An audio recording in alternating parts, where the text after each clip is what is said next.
Hi, well we're going to talk a little bit about microgreens. Microgreens are one of the quickest crops you can grow. Within 4 weeks at any time of the year you can have little harvests off from the windowsill, or just from beds in the plot in the sort of traditional way. Very easy to grow, very quick. Virtually any of the seeds that you grow full size as vegetables can be grown as microgreens. The only exceptions being the tomato family, which give you a bit of a stomach ache if you start eating seedlings of tomatoes, aubergines, peppers. But virtually anything else can be grown as little greens, and they're the sorts of things you'll get in a restaurant, you know, garnishing the side of your plate, which they'll charge you an absolute fortune for, but which you can grow really quickly and easily yourself. Done a little trial here because, being a bit mean, don't like to use lots of compost. Compost is quite an expensive thing to buy, and getting more expensive it seems. So I wanted to see whether I could use things other than compost to grow them in, because they're quite temporary, if you like. All you're doing is harvesting these as seedlings, so they don't need lots of growing media, lots of food. So I was going to see if I could use anything other than compost, perhaps something that's a bit cheaper, like vermiculite we've got here, and some perlite. But also, if I was going to use compost, how little compost I could get away with. So we've got a little trial. Got some nice trays here. You can grow your microgreens in virtually anything. So it can be an ordinary seed tray. Got some very nice recycled plastic trays here. So a good way of sort of cutting down on or reusing plastic. Even better way of reusing plastic, we've got some old curry dishes here with some growing in.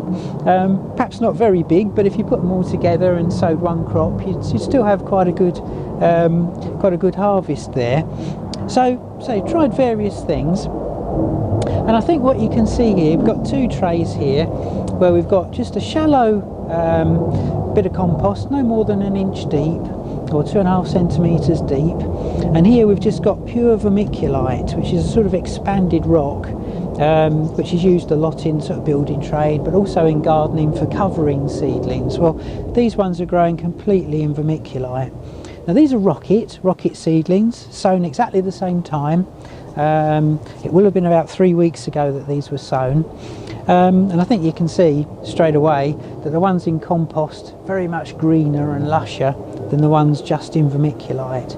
Doesn't mean we couldn't grow in vermiculite. It's very light. It's a lovely thing to use really, because if you're carrying these trays, say from the greenhouse, putting them on the windowsill and moving them around, it's nice that they're light. Also, it's a very clean material, you know, cleaner than compost, where you get compost splashing. You'll need to wash these. These obviously you give them a rinse, but they'll be perfectly clean when you cut them. So it would be a nice thing to use, but you can see you're going to have to feed your plants right from the very beginning, from very shortly after they germinate. Whereas these, the food is in the compost, you don't need to do anything other than water these. So I shall probably on balance go back to just using compost, but just a very thin layer. These trays are the same. We've got some different microgreens here.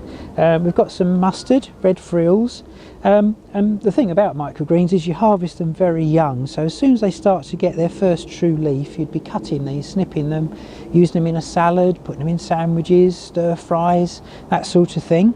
These are growing again, pure vermiculite, grown quite well, but running out of steam now. But okay, you know, you could cut them, they'll be perfectly okay. What else have we got? We've got coriander, which is growing just in compost. Really nice microgreen, very popular. If I often grow these in bigger trays with more compost, grow them to full size, and then just harvest individual leaves. But get the same brilliant flavour from your coriander harvested as seedlings. We've got some kale. Very often you'll have you know, half a packet of kale. You might have grown them out on the open plot to full size, still got some seeds left over. Don't throw them away, use them as microgreens. Really tasty, very nutritious. Something else to say about microgreens is that it's one of the most nutritious ways of eating vegetables. They're really packed with nutrients and vitamins. Got a mixture here which is an oriental salad mix. Again, could grow this much bigger to full size and just pick off individual leaves. This is a bit bigger, bit big for microgreens really. This has gone a bit further than that. They've grown so quickly, but still snip them off, put them in a sandwich, Fennel is another one, really distinctive flavour, but that very slow to germinate, that one, so that's a much slower crop, but still lovely flavour as a microgreen.